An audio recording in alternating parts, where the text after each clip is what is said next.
Assalomu alaykum. Muzdalifa tortlariga aprosnik qoldirganda sizga bir nechta savollar kelgan. Bulardan birinchisi aytishyapti, xo'jayinim biznes qilib ish boshlamoqchi bo'lishyapti. Birinchi nimaga e'tibor berishlari kerak? Pulgami yoki boshlab turgan sohalarigami? Assalomu alaykum va rahmatullohi va barakatuh.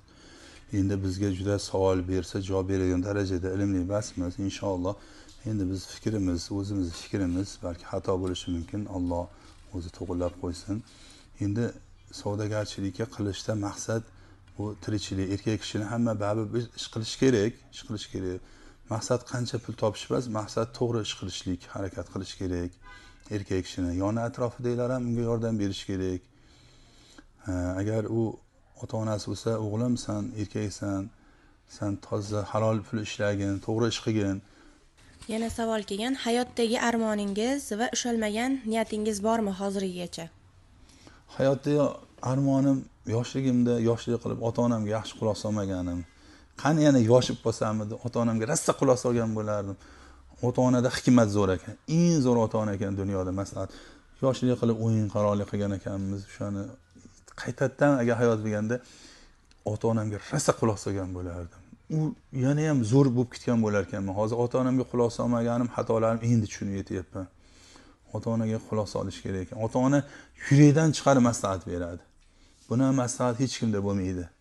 Hatto qarindosh urug' o'rtoqlarda ham buni maslahat eng zo'r ota-ona. Ota-ona nima qilib bo'lsa ham farzandini yaxshi bo'lsin deb harakat qiladi. Shu ota-onaga shu yoshlik qilib tushunmaganmiz, o'sha bizni davrimizda o'yin qaroqlik qilganmiz, sho'x bo'lgan ekanman. O'sha sho'xlikni yo'qotib, quloq solishlikni qilib shu yana ota-onamga qaytib bo'ysingim keladi. Armonim shu. Inshaalloh Alloh o'zi rozi bo'lsin, ulardan rahmatiga olsin. Yana bir savol kelgan.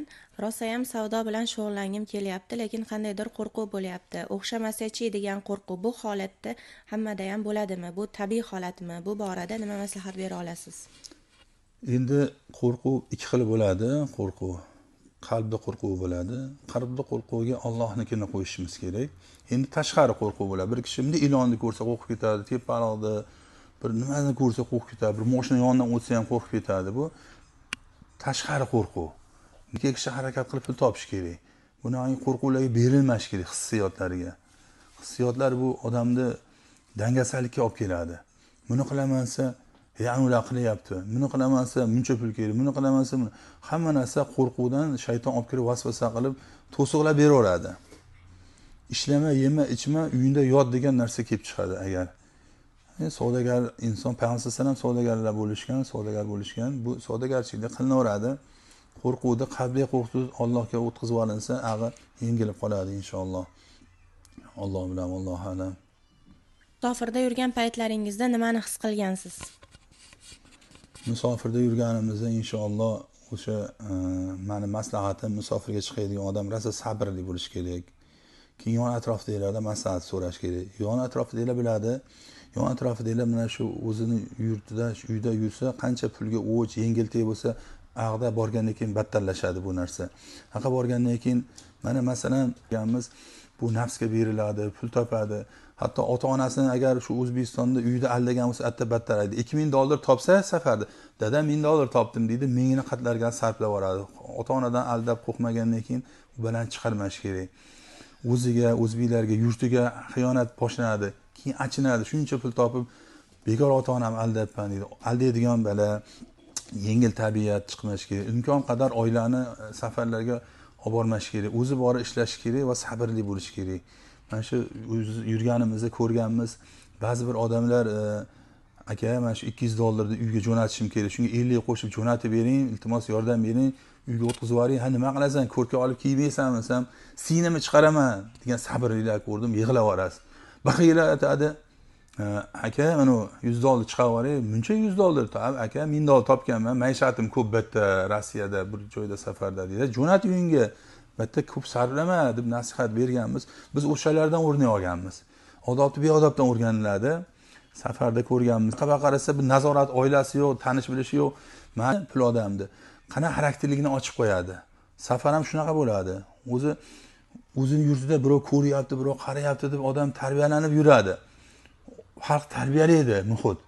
Xudoga shukur qilishimiz mana shu yurtimizda, mana shaharlarimizda bu shaharlar bir-birini tarbiyalaydigan joy. Qarindosh urug' tanish, palonchi hojini o'g'li, palonchi hojini qizi deydi, bir-birini tarbiyalaydi. Bunga shukur qilishimiz. Anaqa borgandan keyin Farzandlaringizni qaysi birlaridan faxrlanasiz? endi farzandlarni agar yana qayta tarbiya bo'lganimizda yana tarbiyaga e'tibor bergan bo'lardik. Men o'zi farzandlarni o'zimda hozirgi aqlim bilan tarbiyalamaganman. Allohning o'zi menga yordam bergan. Hammasidan hozircha ko'nglimiz to'q. Yana o'zimiz tarbiyalanamiz, to qabrgacha tarbiyalanishga zorimiz. Farzandlarimiz bilan birgalikda tarbiyalanishimiz kerak. Tarbiya bu ilm degani to'xtab qolmaydi.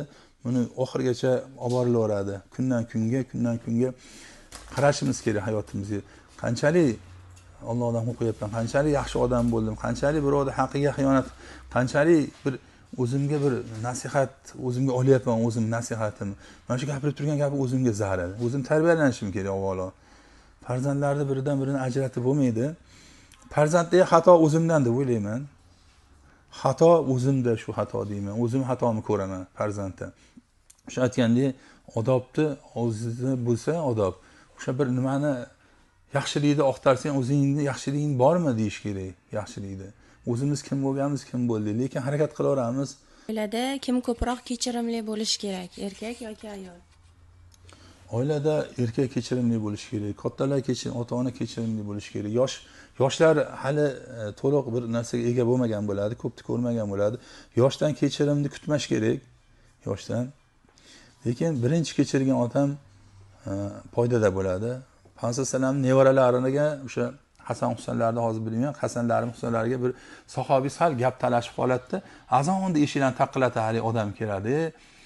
Kimki oldin kechirim so'rashga harakat qilish kerak, lekin kattalar oldin kechirim so'rash kerak. Kattalar nimanidir eshitgan, ko'rgan bo'ladi, baribir. Undan ko'ra ko'p hayot ko'rgan odam baribir ko'pni ko'rgan biladi deydi-yu. Yosh katta odam kutmash kerak. Mendan yosh, mendan tez kechirim so'raydi. Yo'q, kechirim so'rab kattalar o'rgatish kerak. U uyaladi keyin. U ham keyin kichkinadan kechirim so'raydi. Tepadan bo'ladi hayot. Tepadan kechir, tepadan. Keyin o'sha maslahat qilish kerak.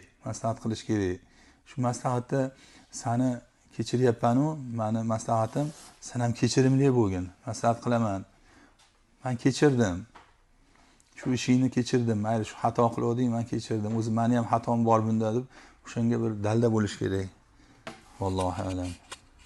Yana ko'p savollar kelgan. Bulardan ko'pi sizga tilaklar bildirishibdi, sizga havas qilishlarini aytishibdi.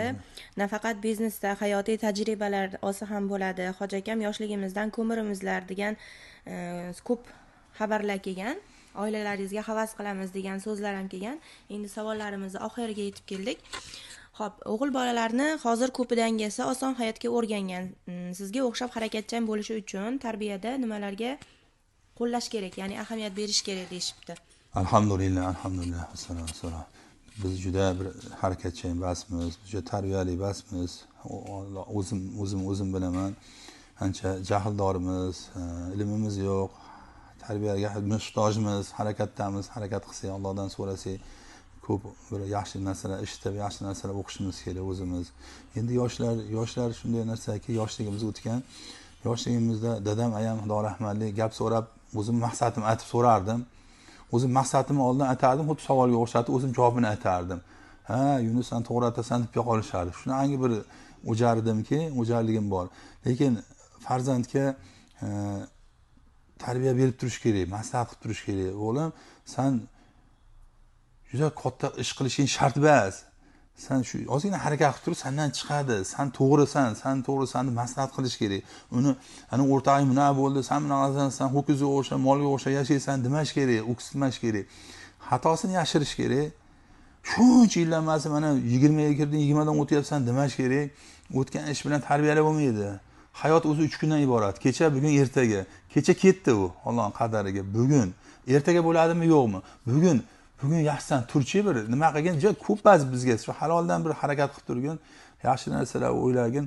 Ota-ona palonchi o'rtog'ing palonchilar deb unga taqqoslab bo'lmaydi. Hamma rizqini Alloh alohida beradi. Hamma harakat har xil bo'ladi, tushunchasi, harakati.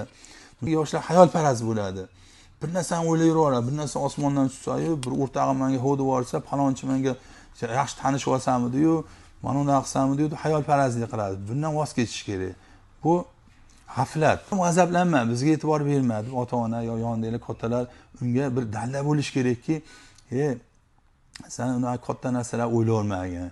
Sen yoshsan, hali sen erkaksan, hali sen ko'p sen yaxshisan deyish kerak. Uni urishmash kerak. Urishib tarbiyalanmaydi. Bo'ldi, hozirgi holatingga ham xursandmiz. Uni deb yomonlik bilan tarbiyalab bo'lmaydi. Kir suvga qo'l yuvmaydi, bitta it kelib tushsa, uni ham tishlab olmaymiz-ku. Shunga o'xshagan yomonlikni yashirib turib Alloh taolo sizlarga aytishgandek, yaxshilik qilish kerak. Vallohi yuhibbul muhsinin. Yaxshilar bilan birga yaxshilik qilishimiz kerak. Yaxshilik yomonlikni o'chiradi. Allohning rahmati g'azabidan ustunda. Shu narsa bor narsaki, Alloh rahmati kuchli. Biz yaxshilik bilan, tarbiya yaxshilik bilan, yaxshi gap bilan bo'ladi. Yaxshi, sen yaxshisan deb yoshlarga, u yoshlar hayolparastligini, hali ko'p narsani o'ylamagin, ko'p narsa topaman demagin, ko'p narsaga e'tibor bermagin. Bo'ladi, ochiq tinchgina qonimiz to'q-ku desa, o'sha ish ozgina ishni aytsa, bo'ldi, shuni ham qilaver. Palon ishni qilib, pistonchilarga o'xshagin, palon narsa topgin, sen shuncha topishing kerak, hozir mashinali bo'lishing kerak, dajali hayotda sen to'rtta barali bo'lishing kerak. Alloh bersa, biz farzand ko'rgan yaralmaganmiz. Biz to'g'ri yashashga, to'g'ri bo'lishga, yaxshilikka Payg'ambar sallam rahmatil alamin bo'lganda biz ham o'sha kishining ummatimiz, o'sha ummatda yashashimiz kerak. Farzand boy bo'lishing kerak, mashina olishing kerak, uni qiynamash kerak yoshlarni. Yoshlarni sekin hayolparastlikdan chiqarib, boriga shukr qilgan, harakat qilaver. Biz sen bilamiz, yoningdamiz. Bo'ldi, mayli. Xo'p, indamay kechagi gapni, ertaga gapni qo'yib gapiravermash kerak. Ertaga mo'na bo'lasan, xo'r bo'lasan demash kerak. Kecha shuncha yurding demash kerak. Bugun gap bilan yashash kerak. Hayot 3 kun-ku, kecha, bugun, ertaga. Kecha ketdi, qadari yozilib bo'ldi. Ertagani bo'lishini Alloh biladi. Biz bugun kunni g'amini qilishimiz kerak. Vallohi.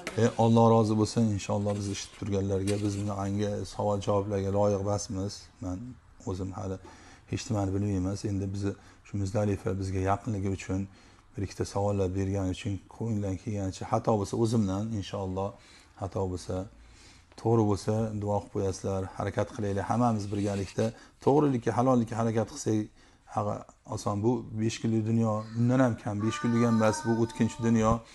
Biz o'tib ketamiz, bizdan keyin yaxshilik qolsin. Yaxshilik uchun yashashimiz kerak, yaxshilik qilishimiz kerak, yaxshilar bilan birga bo'lishimiz kerak. Qatta yomon bo'lsa, o'sha ko'chadan narigidan o'tish kerak, duo qilishimiz kerak o'zimizga. Duoda ish ko'p. Erkaklarda o'zini katta bir nimasini erkaklar his qilish kerak, ayollar o'zini his qilish kerak. Har bitta zo'r bo'laman degan ayol ustimda erkak bo'ladi deb xayol qiladi. Erkak ham ayollar menga bo'ysunsin, yoshlar menga qarasin deydi. Hammaning qalbida bor. Yoshlar kattalarga, ayollar eriga bo'ysunishlikni men xohlayman. Erkaklar to'g'ri yo'lga, to'g'ri hayotda ko'chaga chiqib, to'g'rilikni olib kelsa, ko'chaga chiqib turgan odam yaxshi bo'laman, shu bugun bir narsa savob qilaman deb chiqish kerak ko'chaga. Yomonlik qilaman deb birovga maslahat qilinganda inshaalloh nima qilaysa yaxshi bo'lgan, indamay qo'yaver, mayli. Menga shunaqa yomonlik qilgan, sen yomonlik qilmagin, sen yaxshilik qilgin deb maslahat beradiganlardan bo'laylik, yaxshilardan bo'laylik.